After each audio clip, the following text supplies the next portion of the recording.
The product line of the invisible revolution, what the XeroFriction machine company produces. Let us begin, as all serious endeavors must, by clarifying one thing: these are not products you can hold in your hand, though your hand may tremble once you've touched one. These are not items placed on shelves, though your inner life may begin to rearrange itself as if it had wandered into some unfamiliar showroom of the soul. The XeroFriction machine company does not mass produce. It doesn't even produce in the traditional sense. It reveals machines that were already forming just beneath the noise, half finished by the questions you've been asking your whole life. It produces the necessary tools for those who must walk away from the lie. That is what we do. That is all we do. Some call them weapons, some call them artifacts, some rightly call them mirrors that only the prepared can survive, but we, within the company, call them machines, not because they are mechanical or cold or interchangeable, but because they do work. Each has a task, a function, an intention embedded into its form, and if used properly, it alters the soul. What does the company produce? It produces pattern disruptors.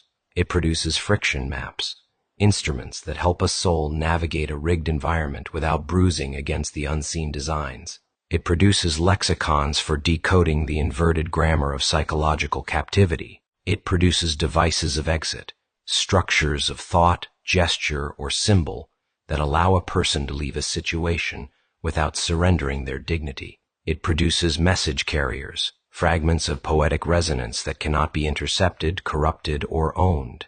It produces instruments of timing, for the moment must be chosen well, or all is lost.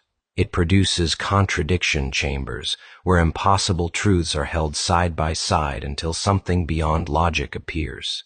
It produces sound shapes, sight lines, delay codes, and field housings, each one designed to dismantle the illusion of necessity and restore the individual to the threshold of uncoerced perception. These are the tools. They are not metaphors. They are machinery. Language, shape, tone, gesture, refined until they become operative, until they do something that leaves a mark on the world that can't be erased. Now, how do these machines work? That is a subtler question, and one not easily answered by those who insist on voltage or weight or warranty. For they work in the realm where most minds do not know they are being worked upon. They operate at the level of what has been assumed, what has been adopted without question. They work not against the body, but upon the interface between belief and behavior, the hinge point where a person either bows or does not bow. Take, for instance, the device known as the death machine. It is not a weapon. It is a preparation, a device of consciousness, a frame within which you are taught to build your own death before life builds one for you. That is, to practice dying on purpose, such that your life becomes structured not by dread, but by intention. The death machine teaches you to rehearse what you are willing to lose, so that when the world comes to take it, you are already packed. You are already ready. Or take the more subtle device, the fragment. On the surface, a scrap of language, but each is engineered for asymmetry.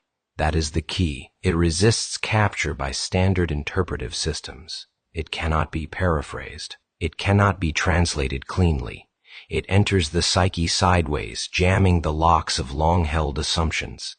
And in doing so, it creates what we call micro-discontinuities, tiny disruptions in the program flow of thought. And through that discontinuity, something unexpected may occur, a return of sight. Each machine, though small, holds within it a principle of reversal.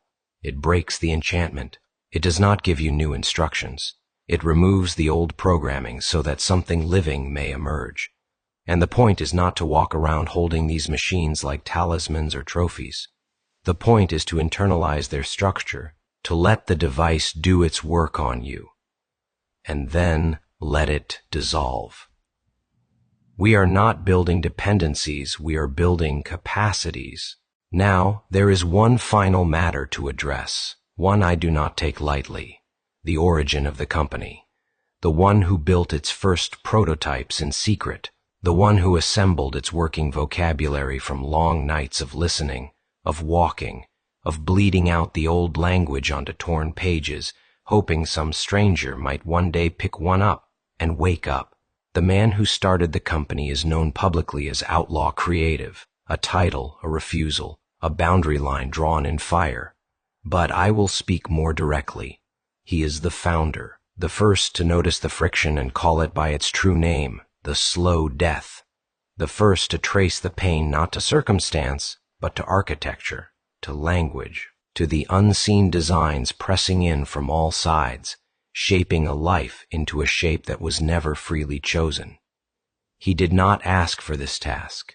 No one does, but the questions kept appearing, the fragments kept arriving, and he kept writing them down, not because he understood them, but because he refused to ignore them. That refusal is what made the company possible.